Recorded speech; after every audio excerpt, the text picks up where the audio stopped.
सर्वमङ्गलमाङ्गल्ये शिवे सर्वार्थसाधिके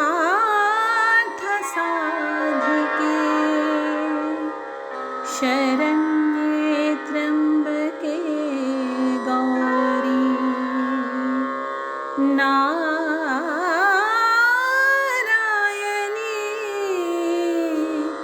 नमोस्तुते।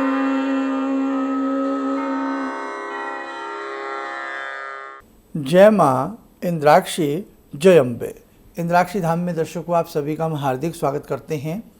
आज षष्ठी तिथि का नवरात्र है और वैसे 7वां नवरात्र है दिन के हिसाब से, लेकिन तिथि के हिसाब से आज षष्ठी तिथि का नवरात्र है। तो आज पाठ संपूर्ण हो जाएगा जिस विधि से आपको हमने पाठ बताया है, और साथ आज ही तीनों रहस्य भी पढ़े जाते हैं। ठीक है, ध्यान रखिएगा। और कल हमारा पाठ तो आज ही पूर्ण हो गया है, तो कल हम क्या करेंगे, कैसे हम सप्तमी तिथि में या तो व्रत रखें, कौन सा पाठ करें, सारी जानकारी इस अंक में आपको मिलने वाली है।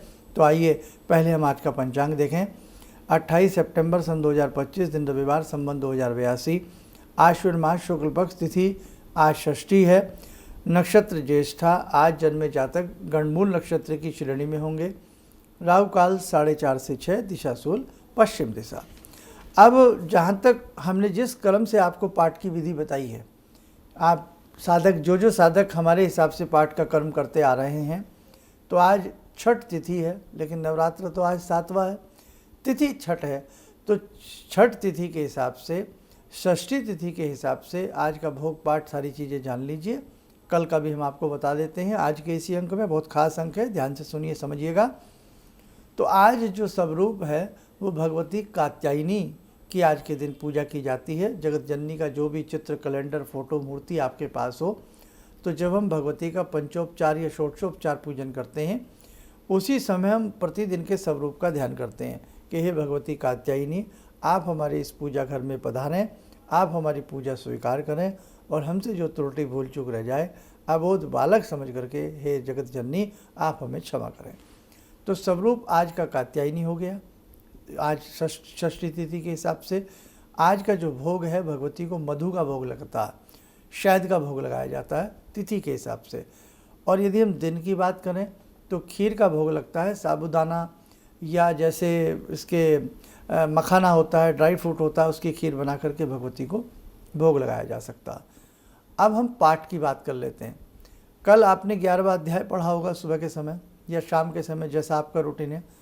तो आज का जो पाठ का रूटीन है हमने आपको कल ही बता दिया था। 12वां और 13वां अध्याय आज के दिन किया जाएगा, या जिन्होंने कर लिया हो तो 12वां 13वां अध्याय और तीनों रहस्य। अब आप दुर्गा सप्तशती जिन जिन साधकों के पास है, आप सभी दुर्गा सप्तशती में जो सूची है उस सूची में आ जाइएगा। जिनके पास नई वाली पुस्तकें हैं, हिंदी वाली हैं या संस्कृत वाली आपके पास हैं, तो उसमें तीनों रहस्य हैं। पेज नंबर 192, पेज नंबर 198 और पेज नंबर 208। और हो सकता है आपके पास पुरानी पुस्तकें हों, तो मोटा माटी ये बात ध्यान रखें, प्रधानिक रहस्यम, वैकृतिम रहस्यम और मूर्ति रहस्य, ये तीनों रहस्य आज पढ़े जाएंगे। और ये कब पढ़े जाते हैं? सबसे पहले आप अर्गला की कवच, अर्गला कीलक वगैरह पढ़ लेते हैं। शुरू के पाठ विधि के तीन मंत्र जो बता रखे हैं आपको, तीनों मंत्र पढ़ लेते हैं। उसके बाद फिर आप अधर शीर्षम आदि करके नवारण मंत्र पढ़ते हैं। उसके बाद फिर पाठ पढ़ते हैं, जैसे आज पाठ 12वां और 13वां रहेगा। फिर नवारण मंत्र पढ़ा जाता है। नवारण मंत्र करने के उपरांत फिर आपको तंत्रोक्त सूक्त पढ़ लेते हैं आप, जो देवी सूक्तम है तंत्रोक्त, वो पढ़ लेंगे। उसके बाद फिर ये तीनों रहस्य पढ़े जाएंगे, और तीनों रहस्य पढ़ने के बाद आपके पास समय है भगवती के 32 नाम, सिद्धगुंजिका स्तोत्रम, क्षमा प्रार्थना, और वो तीनों मंत्र जो शुरू में बता रखे हैं पाठ विधि में, वो मंत्र, और उसके बाद आरती आदि करके क्षमा प्रार्थना आप कर लीजिए। ये हुआ बेटा आज षष्ठी तिथि का कर्म। अब आप सप्तमी तिथि का भी कर्म नोट कर लीजिएगा। सप्तमी तिथि में भगवती का जो स्वरूप है वो काल रात्रि बन जाता है।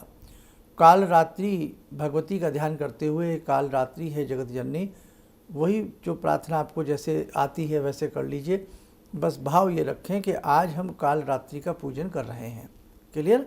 पाठ की बात कर लेंगे अभी। अब ये पहले आपको भोग बता दें। सप्तमी तिथि है कल सोमवार का दिन है, तो सप्तमी तिथि के हिसाब से भगवती को गुड़ का भोग लगता है। किसका भोग लगता है? गुड़ का भोग लगता है। गुड़ भी सर्व सुलभ हो जाता है, सब जगह मिल जाता है। और दिन सोमवार है, सोमवार के हिसाब से दूध का भोग लगता है। और हमने हर बार कहा है कि यदि ये आपको मिल जाए तो लगाइए, नहीं तो जो भी आप मिष्ठान आदि का भोग लगा रहे हैं वही भगवती स्वीकार करती हैं। ऐसा कुछ नहीं है, भाव से भोग लगाएं, बस इतनी ही बात आपको बतानी है। अब हम बताते हैं कल के पाठ की बात। अब चूँकि आपका पाठ तो षष्ठी में आज ही सारा संपूर्ण हो रहा है, तो कल क्या करें? गायत्री मंत्र की संभव हो सके 3 या 5 माला करें भगवती गायत्री का ध्यान करते हुए। उसके बाद भगवती दुर्गा सावित्री का ध्यान करते हुए आप क्या करें? नवारण मंत्र की 3, 5 या 11 माला कर लें। उसके बाद आपके भगवती के 108 नाम पढ़ लें, सिद्ध कुंजी का स्तोत्र पढ़ लें। नवारण मंत्र जरूर पढ़ना है, ध्यान रखें। और क्षमा प्रार्थना आदि करके अपनी आरती कर लें। और भोग वगैरह हमने आपको इसमें बता ही दिया है। अब ये सप्तमी का आपका हो गया है, सप्तमी तक का। कल का कार्यक्रम जरूर ध्यान से सुनिएगा।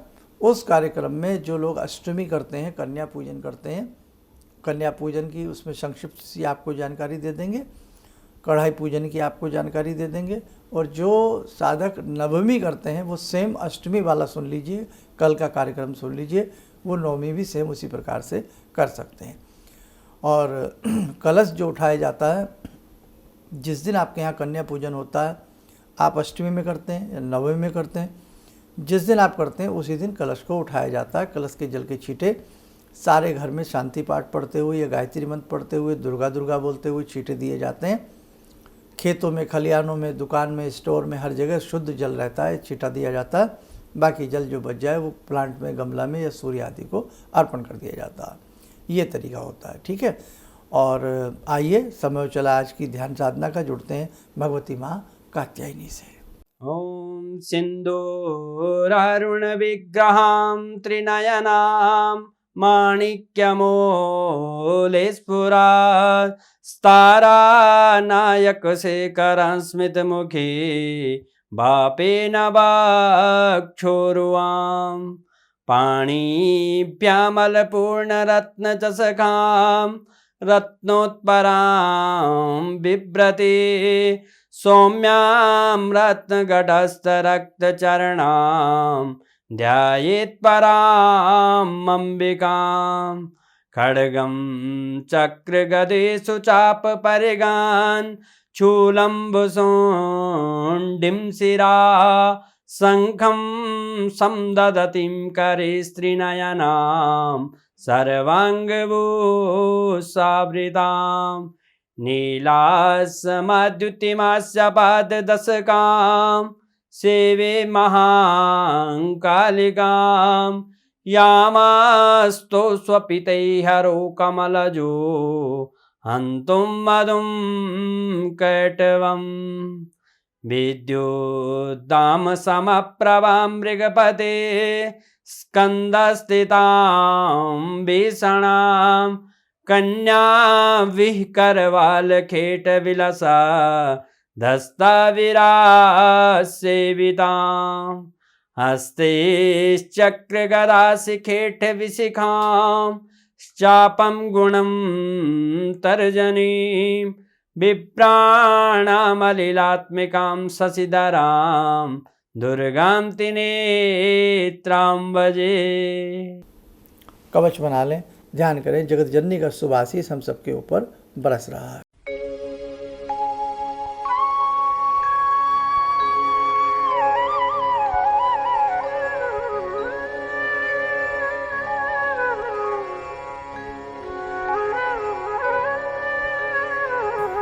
ओम बोलते हुए नेत्र खोलें, सामान्य हो जाए।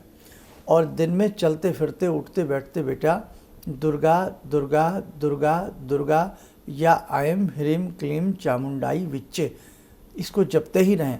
और ध्यान रखें, जगत जननी हैं, विराट सत्ता है, भगवती के इतने शक्तिपीठ हैं, भगवती के विश्व में, भारत में इतने मंदिर हैं, हर जगह भक्तों की कतार लगी रहती है। हर जगह भक्त भगवती को पूजने के लिए पहुँचते हैं। चाहे वैष्णो देवी का दरबार हो, किस हिसाब से लाइनें लगती हैं, किस हिसाब से भक्त भगवती की एक झलक पाने के लिए लालायित रहते हैं। चाहे मिर्ज़ापुर में विंध्यवासिनी हो, चाहे दतिया में भगवती बगलामुखी हो, चाहे दशम विद्याओं का कोई भी स्वरूप हो, चाहे मीनाक्षी का टेम्पल हो, चाहे शताक्षी के टेम्पल हो। तो कहने का मतलब चाहे मुंबा देवी हो, चाहे चामुंडा देवी हो, चिंतपूर्णी हो, ज्वाला हो, है ना, कैसे प्यारे प्यारे भगवती के धाम हैं। तो कहने का मतलब कि भगवती का इन सब धामों से भगवती की वहाँ सन्निधि बनी रहती है। और इन्हीं दिनों में जो भी साधक अपने घर में अच्छे से पूजा पाठ करता है, भगवती उस घर को नहीं त्यागती हैं। उस घर में उनकी सन्निधि, उनका भाव, उनका प्रेम उस घर में बना रहता है। इसलिए बहुत अच्छे से अपनी पूजा को करना, अखंड ज्योत जो जला रहे हैं बहुत अच्छे से अपनी अखंड ज्योत की देखभाल करना। और बेटा देखो, कुछ करने के लिए थोड़ा तो तप करना ही पड़ता है। अगर सारी चीज़ें सहजली हो जाएं, सारी चीज़ें आराम से हो जाएं, फिर किस बात का तप, किस बात का व्रत, किस बात के नियम, है ना। तो कुछ पाने के लिए कुछ तो खोना पड़ता है। थोड़ा परिश्रम तो हमें जीवन में हर कार्य में करना ही पड़ता है। इसलिए अच्छे से अपनी भक्ति भाव को जगा करके रखें। जगत जननी की कृपा आपके समस्त परिवार पर बरसेगी, आपकी कामनाएं पूर्ण होंगी। बहुत शीघ्र आपके हाथ से एक बहुत बड़ा कार्य हम लोग कराने वाले हैं। बस जगदम्बा की अनुमति की आवश्यकता है, उनकी सत्प्रेरणा आने वाली है। तो वैसे ही फिर हम सारी चीज़ें आपको बताते चले चलेंगे। बोलने वाले हम हैं, भाव को जागृत करने वाली तो भगवती ही है ना। तो इसीलिए ध्यान रखना, भक्ति भाव आप करिएगा, आपके अंदर भाव तो भगवती जगा ही लेंगे। चलिएगा, आप सब लोग स्वस्थ रहें, सुखी रहें। इन्हीं शुभकामनाओं के साथ हम अपनी वाणी को विराम देते हैं। जय जय अम्बे। ये अनुभव मैं अपनी पत्नी के बारे में शेयर करना चाहता हूँ आप लोगों से। मतलब उनकी जॉब चली गई थी किसी रीज़न के कारण, मतलब कुछ प्रॉब्लम आ गई थी। तो इन्होंने कुछ मंत्र जप करने के तरीके बताए थे कि मंत्र जप करना है और इस तरह करना है। उससे बड़ा ही चमत्कार हुआ और एक काफ़ी अच्छी बहुराष्ट्रीय कंपनी में उनकी जॉब लग गई। तो ये मतलब एक मंत्र ही ऐसी साधना है जिसमें आप डायरेक्ट भगवान से जुड़ते हो और भगवान से आपकी कम्युनिकेशन होती है। किसी भी समस्या के समाधान के लिए मिले प्रसिद्ध हस्तरेखा एवं वास्तु विशेषज्ञ प्रोफेसर धर्मेंद्र शर्मा जी से। नोट: शिविर में भाग लेने हेतु एवं व्यक्तिगत रूप से मिलने के लिए कॉल करने का समय सुबह 10 बजे से शाम 6 बजे तक। हमारे विभिन्न ज्ञानवर्धक कार्यक्रम देखने के लिए आप हमें अभी सब्सक्राइब करें, बेल आइकन को प्रेस करें ताकि आप देख सकें हमारा कार्यक्रम सबसे पहले। और अधिक जानकारी के लिए फेसबुक पेज को लाइक करना न भूलें।